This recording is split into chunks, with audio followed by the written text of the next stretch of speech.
We are 101.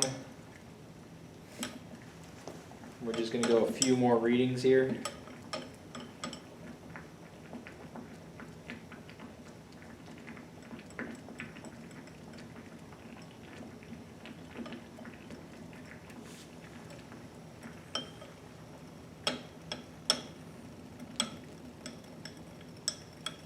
$15.5.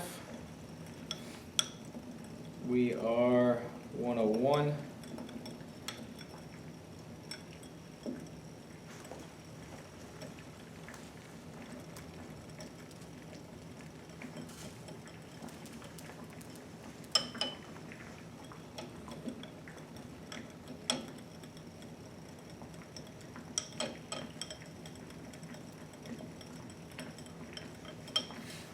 $16, we are 101. Now, I'm just going to tell you what will happen. If I continue to do this, we're going to be at 101 for the next foreseeable future. So let's say 1630 is also 101, 17 is also 101, and then 1730 is also 101. And then let's go ahead and do 18 will also be 101. Now what I want to try to do is see if I can get just the part of water that's converting to steam. And to do that, it's kind of hard. So let me see if I can find something to help this situation.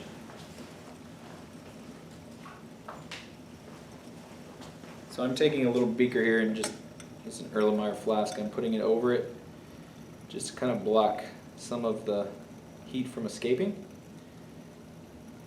And see what we get here.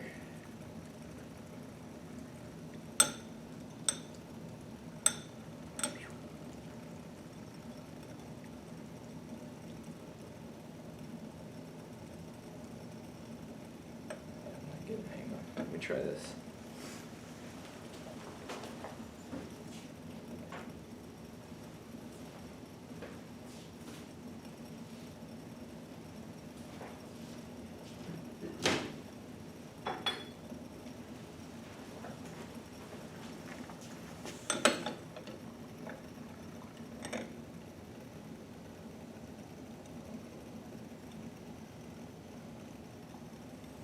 Okay, so now I'm trying to cover this top as much as I can.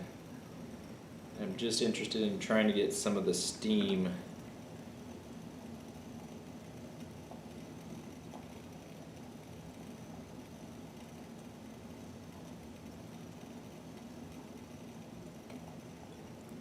Now if we could actually capture this and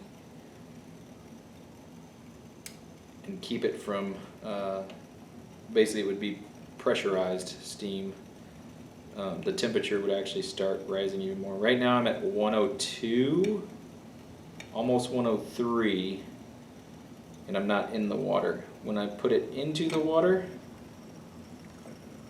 I'm now dropping a degree back down to about 101. So what I'm trying to show you there is that if we were to take the temperature of the steam, if we could get that temperature relatively easily, which is hard to do because as soon as it evaporates it starts to cool. If we could get the temperature of that steam coming off, the temperature would actually begin to rise again.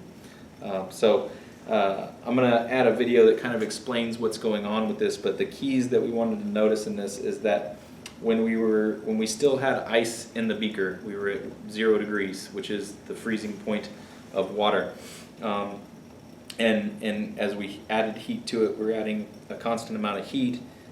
Once all of the ice melted, then we were able to change temperature again, and it went pretty rapidly. And then once we approached that boiling point, it leveled off again.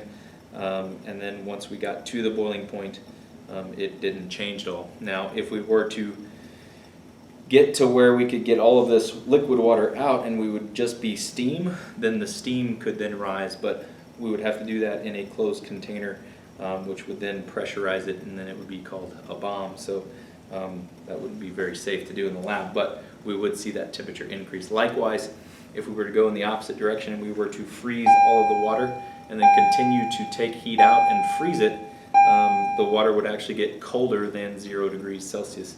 And I'll show you what that means here in just a little bit. So for right now, take those numbers that you got in your data chart, and I want you to convert that to a graph. And what you should see in your graph, I guess for you it might go this way, it should be coming across, then it would come up, then it would come flatten out again.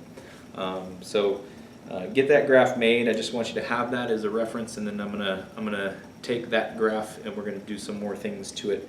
So keep that graph handy for the next video.